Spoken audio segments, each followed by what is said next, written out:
24 के नतीजों के बाद क्या देश की सियासत बदल रही है? कौन किधर जाएगा, किसको गले लगाएगा, किससे दूरी बनाएगा, इसी को लेकर चर्चा कर रहे हैं हम। सभी खास मेहमान हमारे साथ बने हुए हैं। जल्दी से रुक करते हैं। मनोज काका, मैं आपके पास आ रही हूं। जिस तरीके से अब की बार 400 पार वाला बीजेपी का जो नारा था, उसको लेकर विपक्ष की तरफ से जो नैरेटिव आगे बढ़ाया गया वो ये कि अगर सत्ता में दोबारा आ जाएंगे ये लोग तो संविधान बदल देंगे, ये लोग आरक्षण खत्म कर देंगे। और अब वही आंध्र प्रदेश टीडीपी को लेकर कि देखिए वो मुस्लिम आरक्षण की बात कर रहे थे, बीजेपी इस पर चुप क्यों है, जबकि वहां जो एनडीए का कॉमन मैनिफेस्टो है आंध्र प्रदेश में उसमें साफ है मुस्लिम आरक्षण की, उसमें दूर दूर तक कोई बात नहीं है। तो यहां पर भी जबरन बीजेपी को घेरने का एक एजेंडा नहीं रोमाना, बिल्कुल भी जबरन बीजेपी को घेरने का एजेंडा नहीं है। और जो हम लोग समाजवादी लोग कहते हैं उसमें तथ्य होता है। आपके संज्ञान हेतु और आपके पूरे संस्थान हेतु जो आपके दर्शक सुन रहे हैं सभी जानते हैं कि चंद्रबाबू नायडू की सरकार ने एक नए सरकार में वादा ही नहीं किया, बल्कि इससे पूर्व की सरकारों में उन्होंने 4% आरक्षण दिया हुआ था। और अभी रिसेंटली में हाल ही के बयान उनके सुपुत्र के हैं,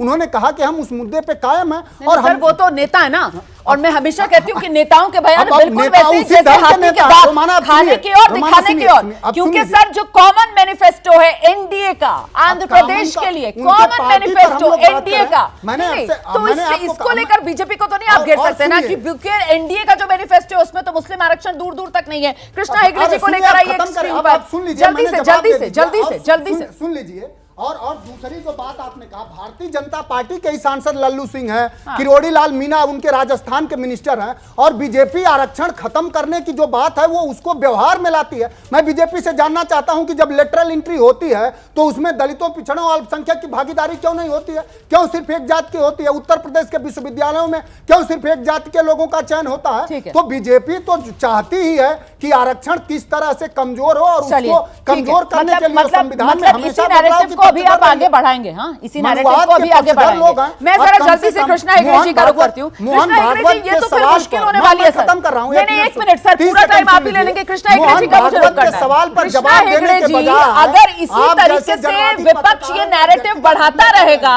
और आपके मुताबिक जनता जो है वो विपक्ष के झांसे में आती जाएगी, विपक्ष की बातों पर भरोसा करती जाएगी, सर फिर एनडीए क्या करेगा? आप लोगों के लिए तो मुश्किल है। ये तो एक और नैरेटिव लेकर आ गए। देखिए कितना भी नैरेटिव बनाए, लेकिन 2014 से जो देश की जनता है वो मोदी जी और एनडीए को ही चुन रही है। और ये कितना भी नैरेटिव बनाए, कितना भी झूठ बोले, संविधान को खतरा है, ये इधर प्रॉब्लम है, उधर प्रॉब्लम है, बेरोजगारी है, ये है वो है। देखिए लोग जानते हैं कि मोदी जी देश हित, जनहित और लोकहित में काम करते हैं, उनकी कैबिनेट उनके लिए काम करते हैं। इधर महाराष्ट्र में एकनाथ शिंदे जी 24/7 काम करते।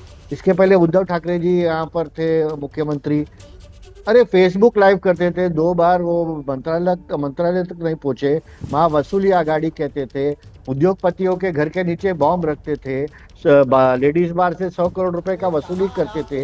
कांग्रेस को कौन भूला है? सर अब देखिए, अब उद्धव गुट के तो कोई प्रतिनिधि यहाँ पर है नहीं। एक मिनट मनोज जी प्लीज बीच में कोयला घोटाला, नहीं कृष्णा जी देखिए, आप उद्धव गुट का तो कोई नेता यहाँ पर है नहीं, है ना सर? और इतना जुल्म मत कीजिए सर कि फेसबुक पर सरकार चलाते थे। सर 19 में शपथ ली उन्होंने और 20 में कैसे कोरोना ने दस्तक दे दी, देश ने देखा सर। फिर वो 20 और 21 के साल कैसे कोरोना के दौर में चले गए सर। हम सभी ऑनलाइन मोड में आ गए थे। नहीं, आपके आरोप क्योंकि अभी उद्धव ठाकरे की तरफ से कोई है नहीं सर, तो इस वजह से मुझे लगा मैं ये भी रेखांकित कर दूं। हाँ बिल्कुल साथ में थे सर, लेकिन अब कितने अलग अलग हैं ये भी तो हम देख रहे हैं ना। मैं जल्दी से जरा विनय जी का रुख करती हूँ। और विनय सर, मैं आपसे ये जानना चाहती हूँ कि अब 24 के नतीजों के बाद ये जिस तरीके से अलग अलग बयान और बड़े तेज स्वर सुनाई पड़ रहे हैं सर हर तरफ से, न सिर्फ राजनीति, अलग अलग राजनीतिक दलों, बल्कि अलग अलग संगठनों की तरफ से भी, ये हो क्या रहा है सर? ये सबकी भड़ास निकल रही है क्या? बहुत समय से दबी हुई थी, अब मौका मिल गया हिसाब बराबर करने का।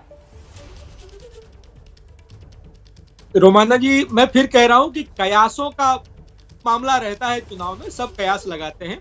कयास था भारतीय जनता पार्टी हारेगी, लोकसभा जीत गई, सरकार बन गई, प्रधानमंत्री मोदी।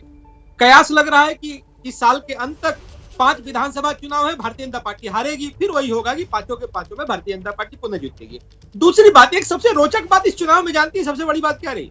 केजरीवाल, विपक्ष के लोग इस बात पे वोट मांग रहे हैं। केजरीवाल ये नहीं कह रहे कि मैंने विकास किया है और मोहल्ला क्लिक बनाया, कह रहे हैं कि हमको वोट दो, क्योंकि हमको वोट नहीं दोगे तो योगी जी को मोदी जी हटा देंगे। मतलब इससे बड़ा चुटकुला क्या हो सकता है कि योगी जी को बनाए रखना है तो हमको जिताओ।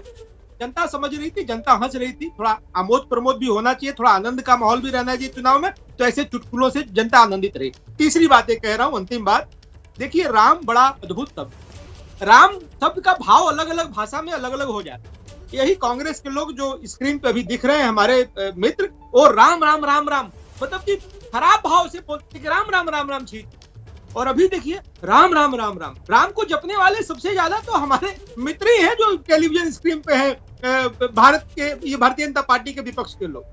तो बिल्कुल सही कह रहे हैं सर आप, लेकिन अब सर लोकतंत्र है ना, और लोकतंत्र में जनता से बड़ा जनार्दन कोई है नहीं सर। और ये सारे मौके वो अलग अलग तरीके से कैसे राम का नाम जपा जाता है, विपक्ष जो भी कुछ कर रहा है सर, ये जनता नहीं दे दिया उसको मौका। इसी वजह से सर वो ये राम राम राम वाला जो नाम है वो इस अंदाज में जप रहे हैं सर। क्योंकि उत्तर प्रदेश का आप जिक्र कर रहे थे ना कि लोगों को अच्छा है, मौका मिलना चाहिए हंसने का।